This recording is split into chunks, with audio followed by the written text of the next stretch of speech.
Welcome to another wonderful show. And today, me and my co-hosts from all over the world. Welcome to another wonderful show.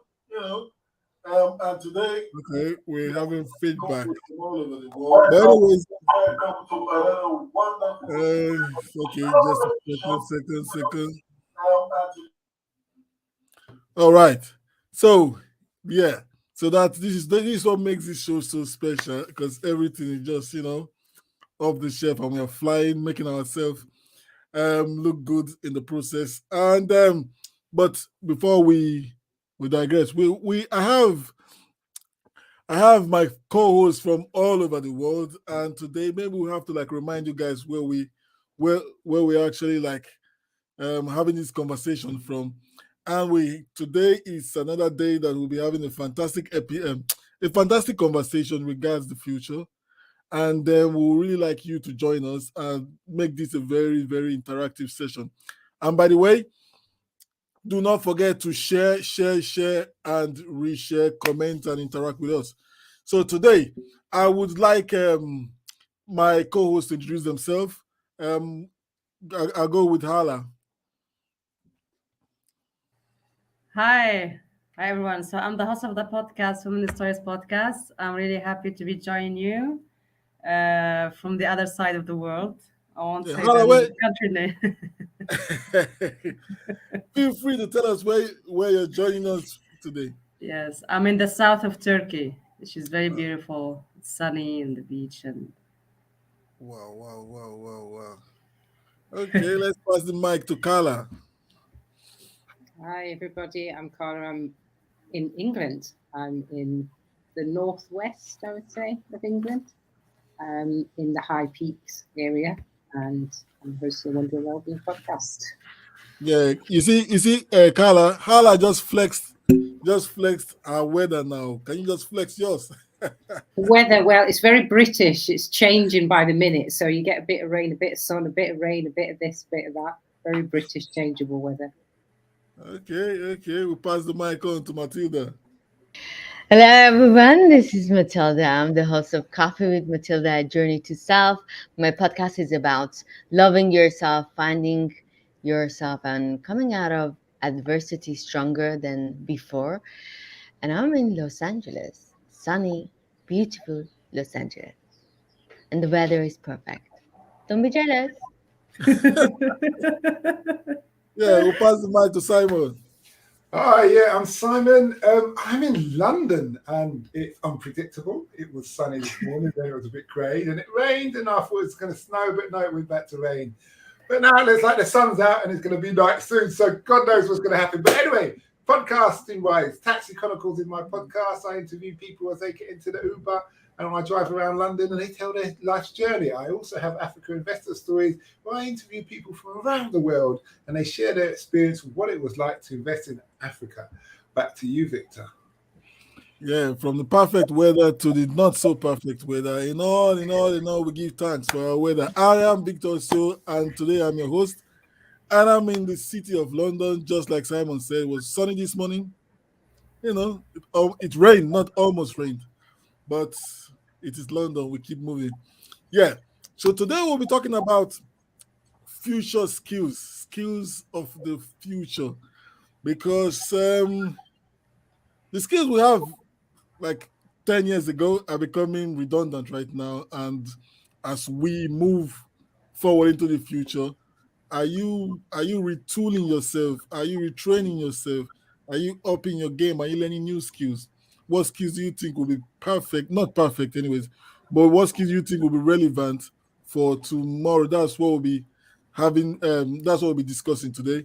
And you know, before we dive into the questions, um, Carla, let me just start with you.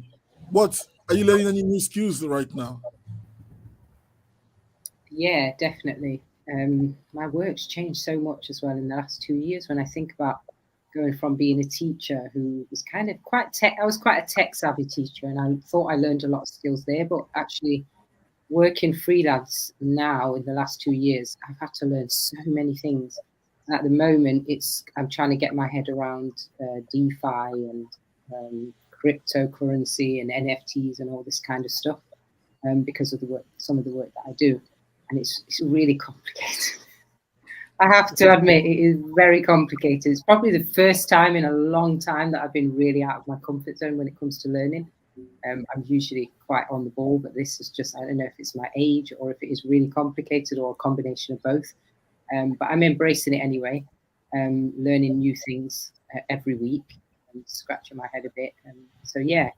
And I suppose also I'm learning and have been learning like everyone else how to pivot, how to change direction without much notice, which is a skill in itself. I don't think it matters what you do now. You have to be able to pivot to learn new skills and also to work in multiple industries.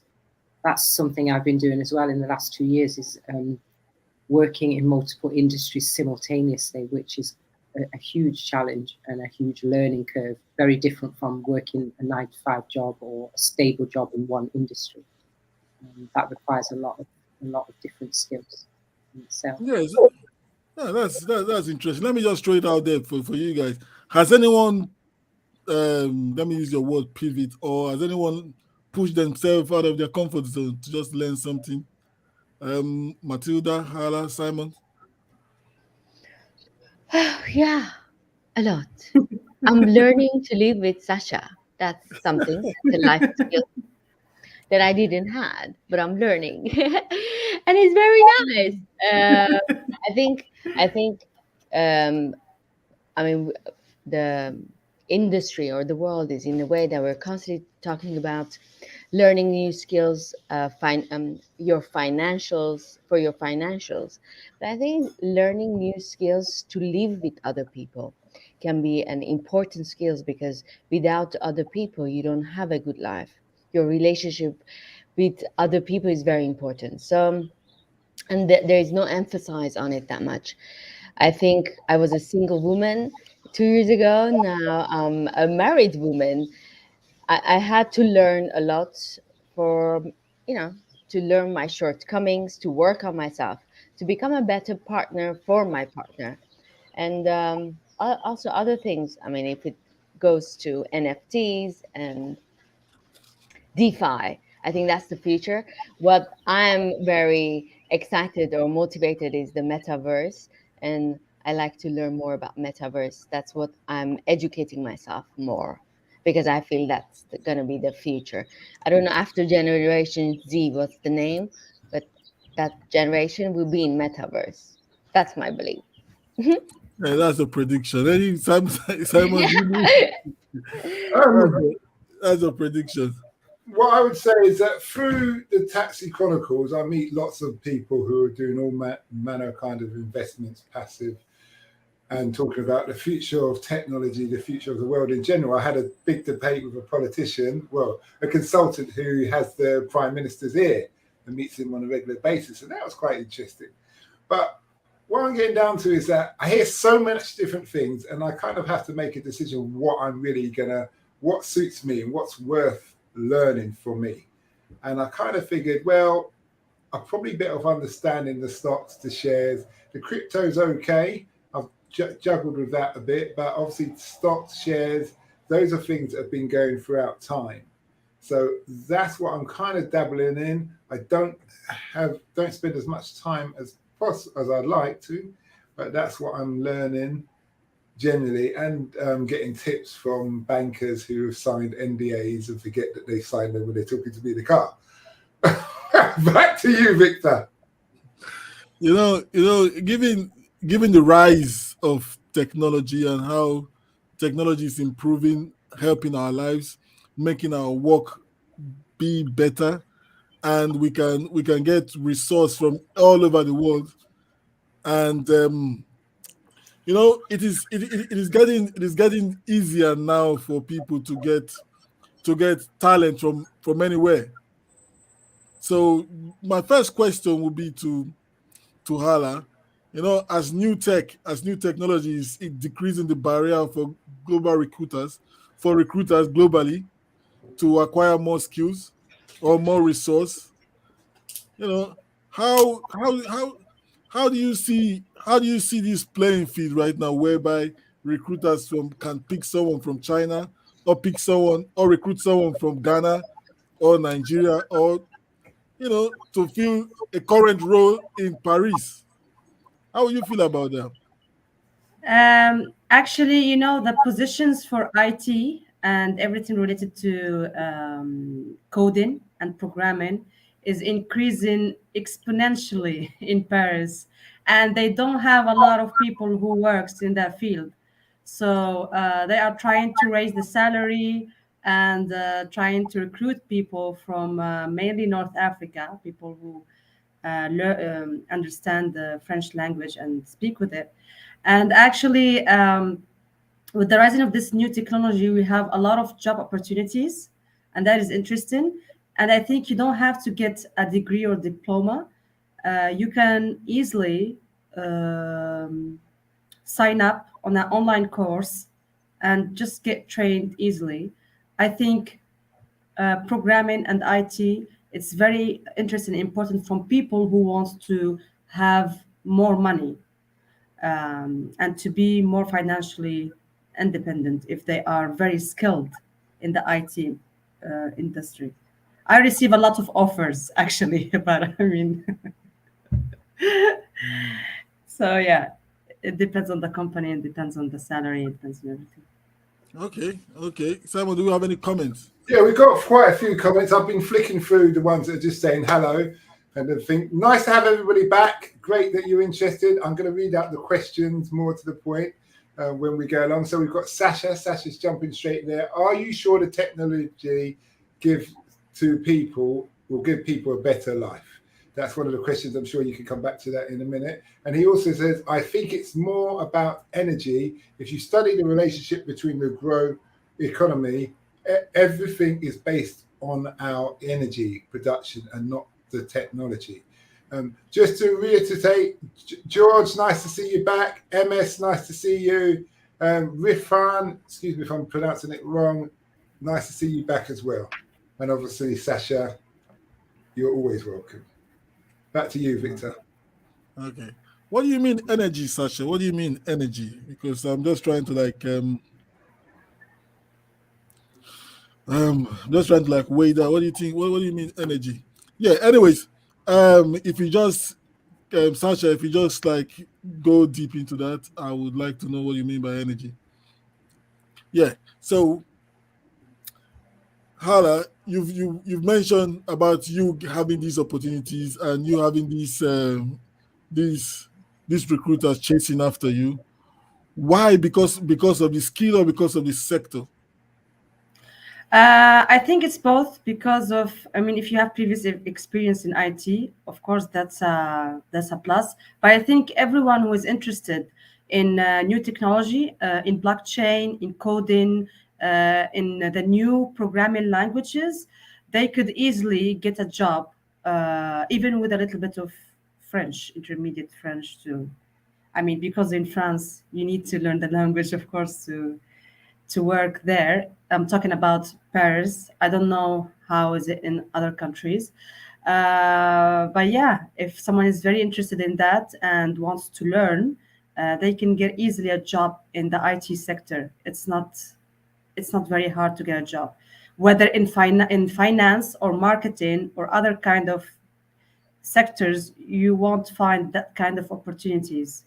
So I think it's best to be interested in the new programming languages and try to get courses in blockchain and how to build coins and how to build the DeFi platform apps. Okay. Speaking of DeFi, let's not bring Matilda into DeFi talk now because she's gonna keep on going. Yeah, but I can't hold that smile. Matilda, see, is it just only technology that we can improve our skills to be to no.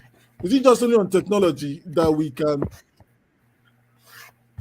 upskill ourselves when it comes to these global opportunities? I think no. I think right now we have to as a human beings, we have to focus on the EQ of the people. And I've heard so many times that the CEO of the companies, they like to hire people with higher EQ, which before it was the IQ, because they realized a lot of things you can do it with the AI, with the help of AI, and it's going to advance it more and more. But what will AI lack is the EQ of understanding the situation. So I think as a human being, if we have children, we need to work on their EQs to make sure they are a balanced human being with a higher EQ than maybe their peers. That can give them a better chance to find a job later on, maybe in 20 or 30 years timeline. Actually, Alibaba was talking about it. He was saying, if I have a child, I will put them in art, in writing, because the EQ will be more important, more valuable asset than having any math skills or chemistry skills, because the AI will take over the job and they will do it better than any human can do. So focus on the human side, the emotion side of humans. That's where the money will come. Okay. I know, We've got Carla, it could be. come in, Victor.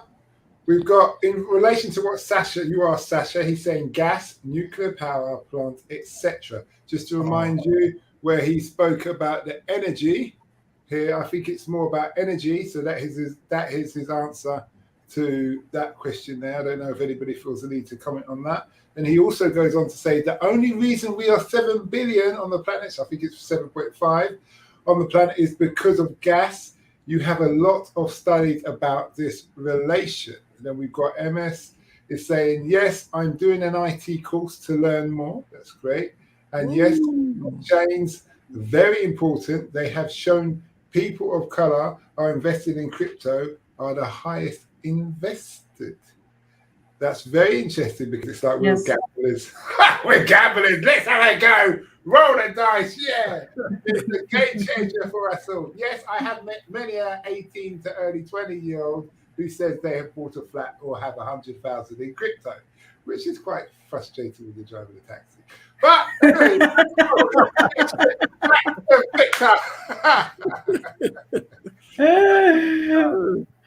See, Simon, you see, your job, see, how would I put this now? It's more therapeutic, you know.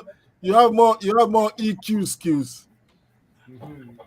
Yeah, yeah, dealing with people every day.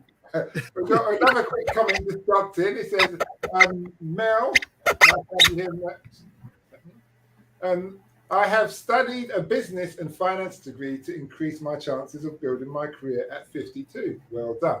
Knowing that I may be working for another 20 odd years, and if I need to relocate to another country, I have necessary qualifications. Mel, we're interested to know what country that's going to be, because we may be following you. Anyway, nice. The last comment from MS, they have to do it as well. It's a game changer. Leave your cousin alone. Congratulations, Mel. You know, you've got a game plan. So there are so many people without game plans, you know. And I know, Carla, you're big on EQ, you're big on self, you're big on developing, you know. I know, can you just share more light on what Matilda just said regards building EQ as a future skill? Yeah, definitely. I agree with her 100%. There's no future without more advancement in social and emotional intelligence. I think it's lacking even in the world at the moment. So if we keep replacing humans with machines, we're just going to get a worse and worse world. And I think that's where all the fears of the future come from. The fears that humanity will just go to its end because of a lack of social and emotional intelligence, a lack of decision making. I think the ability to make wise decisions is not going to be able to be made left to machines. I think they can do algorithms and analytics and all of that kind of stuff. but that doesn't help when it comes to complex decision making regarding humans and human needs. And I think also the ability to be creative and flexible and to use the brain to our advantage. I think all of those things are going to be really important in the future. And for the kids, particularly kids that will grow up using technology, we can see a difference in them already. Like Matilda was saying, if they can go and do art and music and writing and all of that, it's going to keep them in touch with what it means to be a human. Whereas if they're just going to be dealing with machines from birth, they're not going to have that human side of them. But then again, I suppose there's also scope for people who are interested in that area to get involved in technology. I think if you stay back from it and you're like, oh, well, I'm into human development and social and emotional intelligence, so I'm not going to be in the tech world, that's just leaving it for all the people who haven't got those skills. I think there are ways to do both. You can be involved in tech world, you can be involved in developing programs, software, you can be in AI and all of that, and bring that humanistic side to it. I think that's really important. Oh. Yeah, Matilda, I know before you answer that, let me just add to your to a question. So I know you're a huge fan of the metaverse. So how does EQ play? This is just a side question. How does EQ play in the metaverse? I wanted to share an idea. I mean, I read a couple of years ago, there's this guy in New York, and he makes a lot of money. He calls himself the hug therapist. So you go to this place and he hugs you. And there's a woman that hugs the woman as well. So there is nothing sexual, but it's the connection. And he makes a lot of money. It's a company. And for me, the first time when I'm like, yeah, how is this possible? Like people, they don't have people to hug them and they go hire people to hug. But it's more and more it's happening, and you're realizing human connection is, we're losing this human connection, but there's a need in us. And there's a need, obviously, for this guy that has this kind of a successful company. It's crazy. Now I'm coming back to metaverse. I feel like it's going to, whatever we are right now, it's going to worsen. And I'm sure we're going to need a lot of people that have companies like hug companies that we can go hire them so they can hug us, or maybe pet us. I mean, I think there is a you ask what you want, and there's a section that they can pet you in a way. I mean, it's crazy, but it's there. I'm sure there's one in London too, or in Tokyo too. So they can pet you, they can hug you, they can make you feel a little bit comfortable, like a motherly. You're in a cocoon in a kind of a way. Matilda, they have this in Japan actually. Yeah. They have a lot of this because they are very they are very close in their environment, and they are all in tech and games. So yeah, they have a lot of business into the hugging game and how to rent a boyfriend or a husband. And also you can even hire a family, like, oh, hire a grandma or hire a mom and dad. How crazy is that? But it comes down to, like, we can be very technologically advanced, but if we don't take care of our emotion, we're doomed. So I want everyone to understand our emotion is very important, and if we don't take care of it, we're going to have a lot of problems. That's why drug, alcoholism, all these addictions are happening. We didn't take care of our emotions and feelings at the right time. So no matter how advanced we become, we need to take care of that. So the EQ is very important part of being human. It's a need. And with metaverse, I don't know, crazy things going to happen. I'm very worried about the new generation. But maybe there is an opportunity for people like this hug guy to expand their business and to, maybe I should be in that business. I don't know. I'm going to think about that. I'm good at hugging. Well, Sasha says in France we have a slap therapy. I don't know if you ladies want to talk about that. And it's for free. It's for free, the slap therapy. a lot of human away. I'm not sure what you mean by that. MS, you can expand on that if you. Okay, I need the hugs company. Okay. Okay. Unless a lady or male, that's really just have to confirm. Mm. Back to you, Very Victor. good. Yeah, that's good. Now, see, we're speaking about these. See, you see, these are all global opportunities. The hug, the slap company. I don't know if that's. I don't know how that is, but these are global opportunities where you can actually just reinvent yourself. What does this mean for, say, Carla? What does this mean for job security? Because most of the jobs now are going low end jobs. Yeah, I don't think there is such a thing as job security. What I would say is there is skill demand security. So if you've got certain skills, then and those skills are in demand, and you can make yourself a person that is in demand and continually keeping up with the new demands, then you're always going to have an income. You're going to have an ability to make an income. If you've got multiple skills, then you've got the ability to make multiple streams of income. And I think that is going to come from in the future. It isn't going to come from the traditional way that we were taught, that you train in a field, you stay in that forever and climb your way to the top, and your job security comes from that. I think it's not gone for everyone. It's definitely not disappearing for some sectors anytime soon either. We'll always need doctors, and certain people that's jobs are secure. But even then, those that are going to be at the advantage are those that are skilled in a particular field and able to keep developing in their industry and keep themselves relevant in the market, I think is a way to say it. So Just to add, there was somebody told me yesterday that 80% of the jobs in the future have not actually been created yet. So that's quite interesting to know. Obviously, once Matilda's metaverse gets underway, we'll soon see. And we got the flying taxis. I'll be sitting down in the sitting room. Maybe I'll do it with remote control. We will see what jobs are really needed in society. But what I do believe is that there's certain key jobs that will always be needed. Firemen, health service, NHS and archives, and tradesmen. Plumbers, bricklayers, electricians, those will always be needed. And then obviously you're going to get IT engineers. Everybody else, and dustmen, and Uber Eats.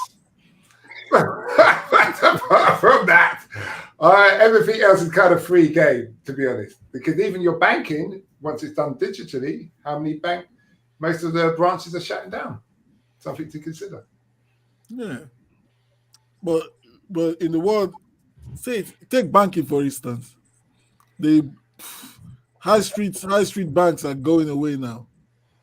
One bank in one borough, so it's now becoming a real estate game. Yeah, but Carla, how do you know what skill to follow, what path to follow? How do you know? I think you need to know yourself, really. How did you know? I just knew myself. I've always been a person very aware of my strengths and my weaknesses, and I don't go with my weaknesses. It's very simple. It's not that I don't grow or challenge myself, but I go with my strengths. I've always done that, and I think I was forced to do that almost because there was such a big difference between my strengths and my weaknesses. But also the circumstances of your life can sometimes become a weakness. So you have to learn how to leverage it. So I was a young teen mum, and I had to drop out of the course that I was in when I was a kid because I had a baby. But instead of just giving up and sort of pushing in a direction that wasn't working for me, I just changed direction. And I looked at whatever skills and qualifications and interests that I had, and went with that, and then just kept running with it. And whenever anything new came along, a new interest or a new opportunity, I would just change direction. But I think it goes down to knowing yourself, your strengths, your weaknesses, and definitely your interests. I think if you're pursuing a field that you're not so good at or that you don't even like just for the sake of success, that's also a thing of the past. It's very rare to find someone who does that now. It's more based on strengths and weaknesses and having a good quality of life as well. You have to think about what kind of life you want to live. How does it look? And what line of work fits with that quality of life? Are you a creative? Are you an introvert? Are you a principled person? There are different fields that suit different people, aren't there? And different value systems. You see, one of our guests, not guests, one of our audience now. She had a plan, and from the comment she said she's moving to Ghana, and she studied this. So I think it's, in my own opinion, taken from what she has done or what she's doing. She just future proofing herself against what may come up in the next 5-10 years. And in Ghana, I wish her the best, but it's future proofing. So Matilda and Hala, are you guys future proofing yourself, or Simon future proofing yourself with the right skill right now?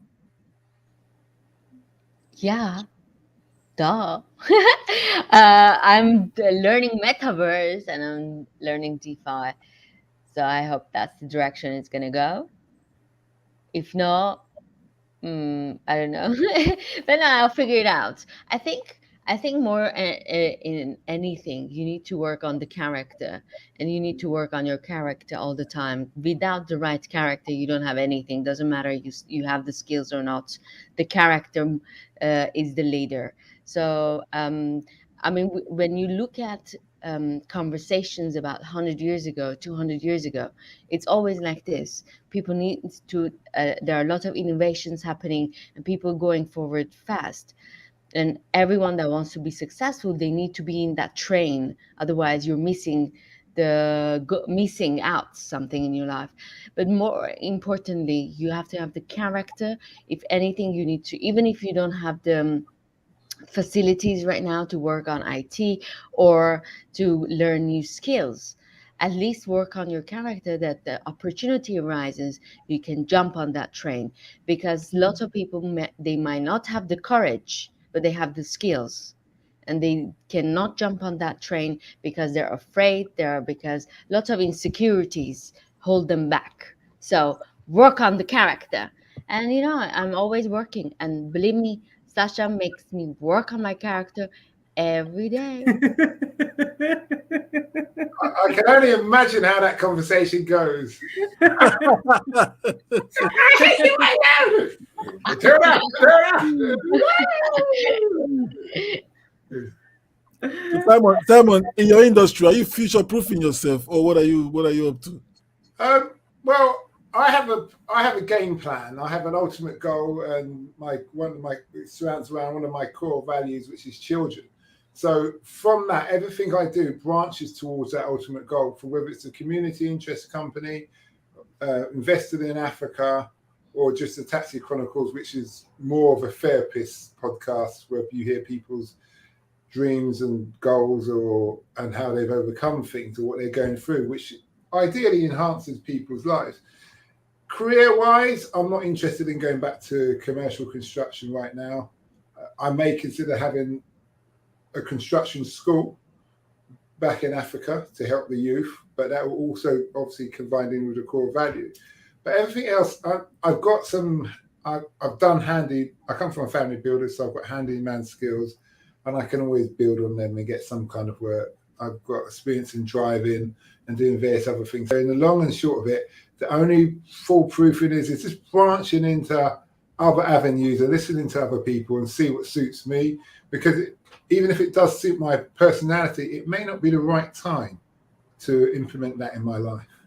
And I have to consider what, like obviously we did the episode at the start where it talks about make sure you are, as a person, ready in your personal life before you start a business, before you have a major change. And so I have to consider that. And that's the first thing I consider when I'm going to do anything. Where are my children at? What's the situation? Where am I financially? Mentally, I'm always all right in that respect.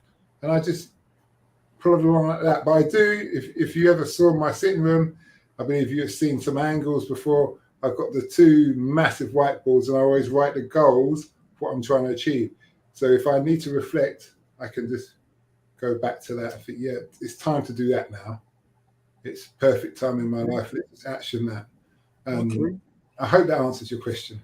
Yeah, okay. Yeah, speaking of reflections, Hala, are you reflecting on the future because you're quite young and I think you are in the career that you want right now. So are you reflecting on, the future? I'm I'm always reflecting, and what I have learned through the years, that is, if we are learning something new, we need to set our intentions for it. If we don't have any intentions why we are learning this or why we are working on this, we won't go anywhere. I think it's important to have intentions, because if you are doing something, working on something, and I don't know, in IT, and you're succeeding in that field, but you're not satisfied, so that's because of your intentions are not clear. And one thing that I'm working on is setting the intentions, and I'm working a lot about problem solving skills, and how to be more like a team player. And also I go a lot, I do travel alone. I'm a solo traveler, and sometimes you get stuck into some situation and you have to deal with it and fix it and defend yourself. So those kind of situation really help you build your character, and it really helps you to get outside of your comfort zone and understand yourself better. So yes, also soft skills is a really important thing to learn. Have you got any self-defense classes? Kickboxing, yes. Kickboxing. All right. Don't come and mess with Hala here because she's gonna like, you. you see, given where we are right now and the way technology is growing, this is something for the audience. So we have an audience question. But before we get to the audience question, please, if you're watching us right now, I would say thank you. Also, help us to like share, and let's keep the conversation going. Do not forget to like or subscribe to us on YouTube and on Facebook. So, what future skills are you working on right now as an audience? What future skills are you working on right now? Just let us know. Are you pushing yourself beyond your comfort zone? We have men who told us that at 50, 52, yeah, banking and finance, that is a tough one. So what future skills are you working on right now? Are you future proofing yourself? So that is for the audience. Yeah. So we've spoken about quite a number of skills. So Matilda, I will circle back to you now. We've spoken about different skills. You spoke about EQ. We're talking about Hala spoke about skills in the IT sector. Can you just share more skills that you think 5 years and beyond, since you are in the metaverse right now? You're more futuristic than most of us here. Can you just tell us what are the 5 skills 5 years and beyond? I think imagination. I think you have to have this artistic view of life, the imagination. You can create a lot in NFT and metaverse. There is a lot of opportunities there.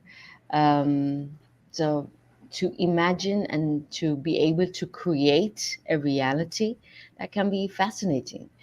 But I think for that you need to be alone a little bit, to understand who you are, what you want to create that future for yourself, and also love to have a good, as always I come back, the relation that you have with people, to learn how to connect with another human beings, because it's going to be something that it's going to be very useful in metaverse. I'm sure there are going to be events to connecting with other, then maybe you need to learn a new way of connecting. I know that there are people dating in metaverse now. It's kind of weird and creepy, but instead of you Yeah. going out, you meet someone and you can change whoever you are. You can say I'm a man and have a avatar of a man and be in the metaverse and date another woman or something. I mean, you can be very old and say I'm very young, and so lots of crazy things can happen. But I strongly believe how connect with other people, how you connect with your family, how you love are going to be very important skills to go forward, because you need to be emotionally stable and emotionally secure to be in metaverse. Otherwise, I think we're going to lose humanity there. Simon, you see any challenge in that, in any of these? I think there's quite a few of speculation of what the metaverse is really going to practically bring. It's nice to believe that it's going to be doing this, it's going to be doing that. I'm still waiting for the driverless taxis to hit London, let alone the metaverse. I think, yeah, there are going to be certain jobs that may be in jeopardy, and there are going to be certain things that can work. I do believe that the new generation are addicted to mobile phones. I heard someone having that discussion this morning, I think early hours of the morning, and they're saying the problem is with young people today, they're so addicted to their mobile phones, they can't mentally live without them. It's like removing a hand from them. I remember when my son was 10 years old, and we was watching the Wolverine Marvel movie when he got those spikes that come out his hand, and he come out this kind of water, and he goes, "Rah!" It's really some emotional moment. And someone cracked a joke and said, that's Kane, which is my son, where when I take his mobile phone away from him. But that wasn't just my son, that was many people's children. If you take their mobile, they just lose the plot.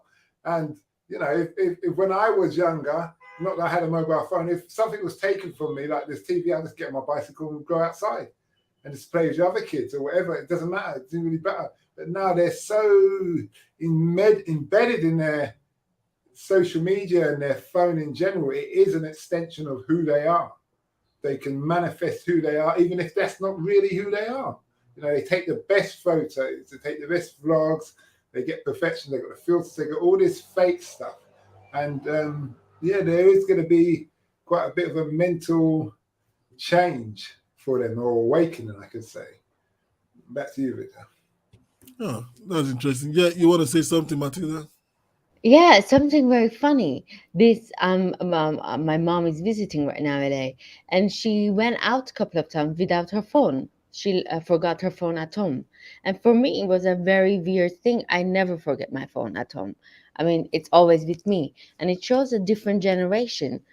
I never seen any of my friends to leave their home, their phone at home. That doesn't happen. It's like part of you.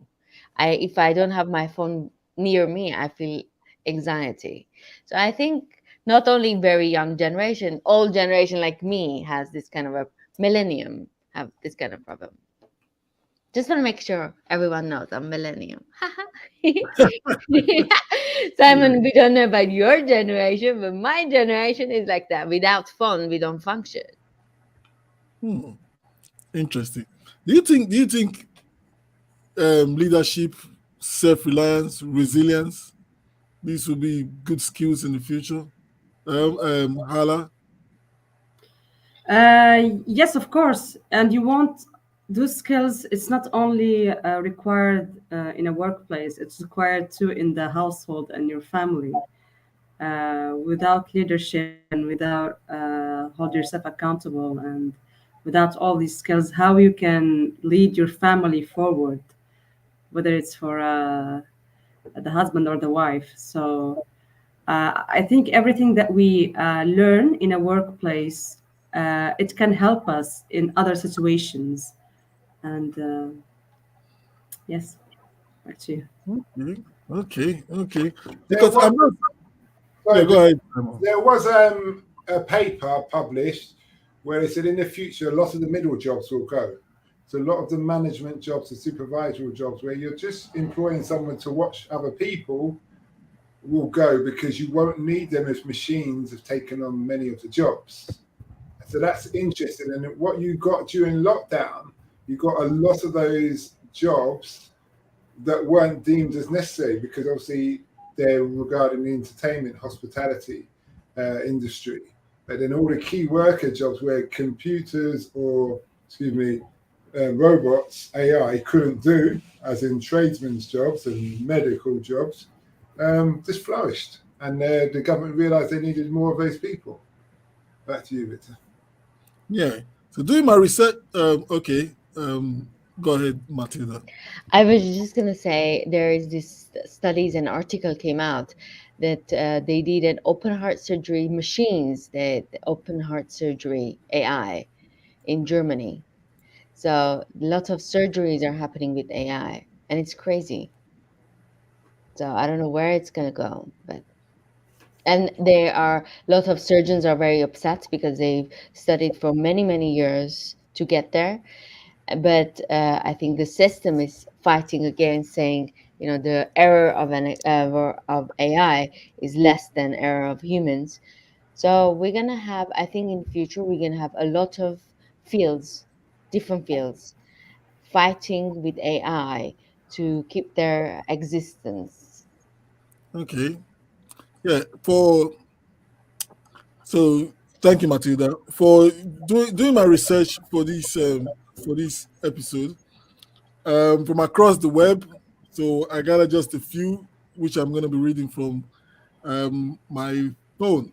So skills of the future: creativity, EQ, emotional intelligence, problem solving skills, critical thinking, leadership, communication, cognition, negotiation as well, decision making, management, judgment and decision making. These are keys. Yeah, resilience and entrepreneurship, active learning. I know, Carla, you're big on that. Active learning, computer literacy. Yeah, collaboration, system analysis, and one that is here that I'm really shocked on is empathy. That is a huge skill of the future. So, what does that mean?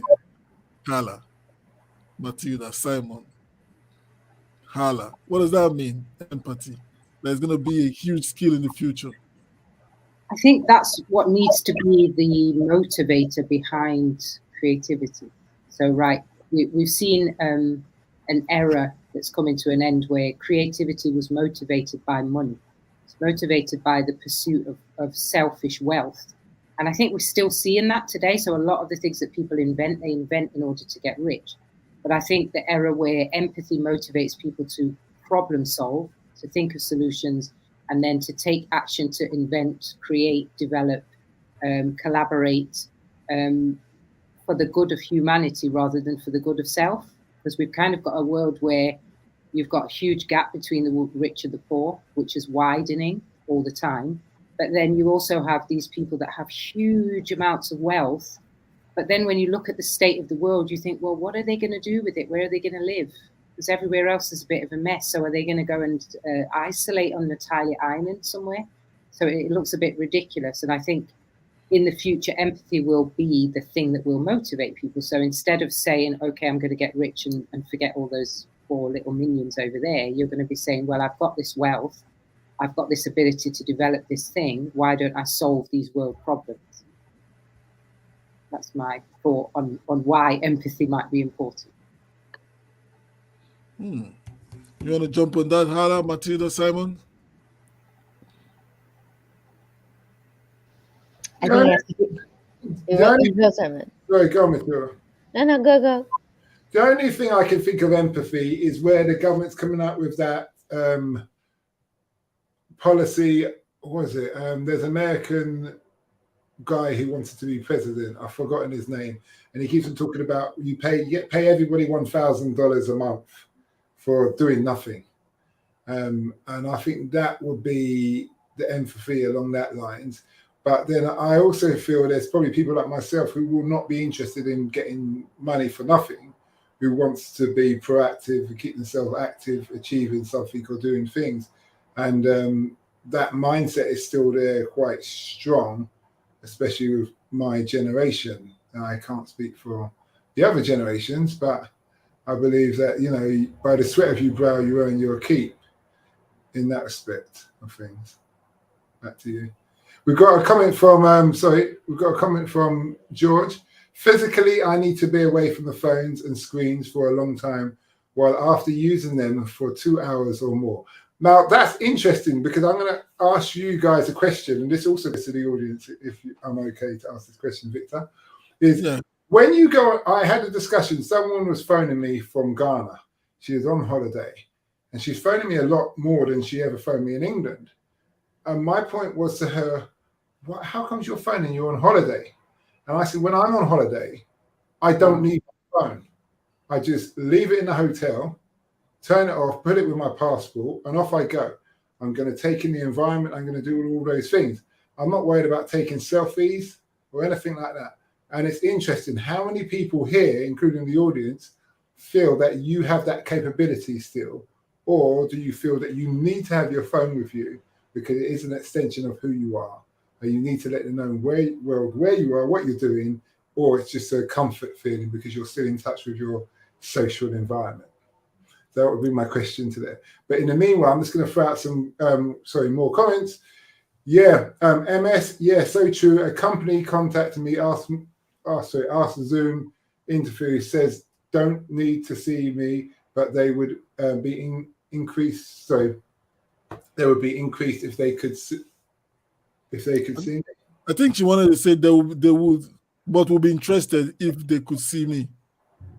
Okay, and then Sasha says empathy to help the poor, question mark. It depends if you have taxes deductions. I'm not sure if it's really human nature. That's perhaps why they are preparing a universal revenue in the future to buy the social peace. That's interesting because argumentatively, countries within Europe have not always, in the last 50 years to 100 years, they've given out social welfare. I know France does, I know England does, obviously Scotland and Wales does, Scandinavian countries do. So that's quite common. It's other places in the world that aren't really interested in helping. And then last but not least, MS said, feed your brain. Back to you, Victor. Yeah, it is, Simon. From what Sasha just said now, regards buying peace, I think the social welfare, it just keep feeding, just keep giving and giving and giving and giving and giving, without actually. Some people actually deserve it, but I don't think it should be a lifelong thing. In my opinion, shouldn't be a lifelong thing. But what I wanted to go back into is what Carla said regards the divide between the rich and the poor. I think what we are discussing here now can actually nudge some of us towards an okay existence, or even acquiring some form of wealth in the future, whereby we start retooling ourselves, start learning new skills. Because from studies, I wouldn't say categorically, you need to actually invest in yourself. Simple. Yeah. So we're running up now. Yeah, Matilda. About the empathy part, I'm a person that loves love, and I would say, oh yeah, humans are. Maybe we should go to the art classes to enhance our empathy capacity to write, poetry, to paint. These are all going to enhance that skills. But honestly, I mean, if I'm very frank about it, I don't think, and a lot of philosophers are frank about it, I don't think it's in our nature. If we look at the history of humankind, we never been empathetic towards others if it's not in our benefit. Now, how the governments will change that so it will be our benefit to have an empathy for others, that can be a way to go. Otherwise, we can read about regular men, what happened in Nazi time. When difficulty hits, how you conduct yourself. That's where the true nature of human comes in. If everything's okay, you just give a breath to someone, that's not empathy. But when things are tough, how you handle yourself and how you handle other people around you, that's when we realize, I don't think humanity is that glorious in a way. Yeah, Carla. That's probably why it's on the list, Victor. It's on the list of in-demand skills for the future. Why? If a skill is in demand, it means only a small percentage of the human population is going to have it. If you go back to that list that you read, you will not find a person that has everything on there. There will be some people that will not have any technological skills at all, but they will get very far in life in the future because they have empathy and because they're rare in society, and they will be in demand. Everyone will be hiring them to answer questions related to humanity and empathy and kindness and all of those things. I think Matilda's completely right. That is why it's on the list, because it's not an everyday skill. For instance, Tony Robbins, he's a guy of empathy. He tells a story of himself and he talks to other people to motivate them. And those kind of people earn millions and millions. You know, you want to go to one of their seminars, one of their meetings, you're looking at thousands straight off. And so, you know, what the government's obviously, or that survey's obviously realised is that you're going to need those people in the future, because people are going to need to make adjustment. And also, the government no one really knows how things are going to be. So, you know, it's like you're doing exploration to space. You have your psychiatrist, your therapist, all of those people on board, because you don't know what's going to happen mentally when you meet the aliens, the Daleks. Back to you, Victor. You know, Carla, you some time ago you were mentioning that about some people in the community that are living below the poverty line. So most of these skills, what kind of investment do you think you need to learn the skill of being empathetic? Sasha's answered this or kind of touched on this. He says empathy is related to real life. I think it is something that is rare, but it tends to be found more in people who have suffered extensively, people who have been through hard life, maybe from a young age, and they've learned that life is not about them, probably at an age before their ego kicked in, and then it's just in them. It's like being fast, a fast runner or something like that. But empathy maybe even goes that step further, that it's something that is there already, not necessarily something that can be trained in, like in a fake way. In the same way that you can create an athlete. Yes, they have to have natural talent to a certain degree, but with empathy, most of it needs to be in the person from life experience, part of it from upbringing and things like that. But it's not something you can learn from reading a book, for example, because the definition of empathy, I believe I'm right, is your pain in my heart. So for me to have your pain in my heart, I must have had my own pain, and I must have had enough of it for it to break me and me to have to rebuild myself to the point that where I see someone else suffering, I'm moved to act on their behalf to alleviate their suffering. You can't simulate that. You can't read about that. You can't do a course in that. You could try, but it's always going to be insincere, isn't it? Which is very different from authentic empathy of someone who genuinely feels for others because they felt it. You know what it is that you're going through. Just to add to that, as I said earlier on, my core value is children, and that's because of my experience with Children's Home and seeing other children and all of that kind of thing. That my brother doesn't have that. He was never in the Children's Home. And I just can understand totally what Carla's saying, that I made that one of my core values because of my own personal experiences.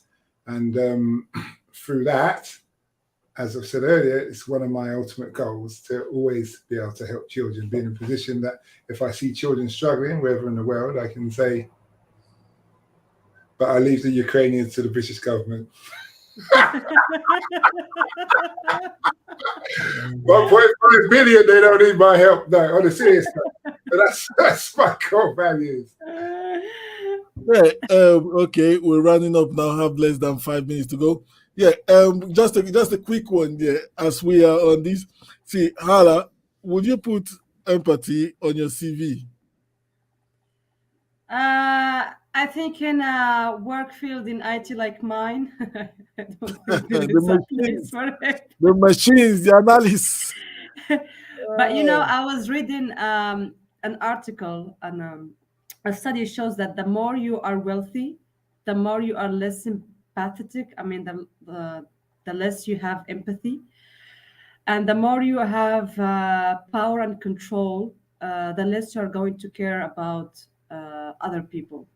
And I think it's a dangerous path that we are going in, because we see an abundance wealth from the new generation and the less empathy, because everything now is around money, and a lot of people now, their values is around money, and they value more money than being in the service for people. So yeah, let's see how the world will change. I think those are just crazy people in the first place. Those are just because money does not change you. Money just amplifies who you are. It brings that thing out of you. So it doesn't change you anyways. Yeah, thank you guys. We've done so much justice to this topic, and we have said a lot about future skills. We've read long list of future skills. Yeah, empathy is so true. Yeah. So I would just like one word to round up from Carla. One word. Round up and let's go. Values. Values, you know which one Values. it is. Values. Future skills. So future skills, your future skills should be around your values. Is that what you're saying? Okay. Yes. So thank you guys. Thank you very much for making this a fun time, a fun conversation. And yeah, let's get cracking. Hala, can you tell us where to find you? Yes, you can find me on major podcast platforms, Spotify, Apple Podcasts, and other platforms. One Stars Podcast. Tune in soon for new changes. Over to you, Carla. I'm the host of the Wonder and Wellbeing podcast, which is a podcast all about education and wellbeing. Over to you, Matilda. My podcast is on all the platforms for podcasting and YouTube and Facebook. Coffee with Matilda. Over to you, Simon. Thank you. My podcast is Taxi Chronicles Africa Investor Stories, and we're on all major platforms. I post literally every day, either a vlog or episode between the two. Back to you, Victor. All right, thank you. And I am Victor Osio, the Diaspora Entrepreneurs Podcast host. And you can find us on Apple, iTunes, Spotify, and all major platforms, including YouTube. So on this note, we say see you guys next week, same time, same channel. And don't forget to share, and keep the conversation going. So on this note, we say bye for now.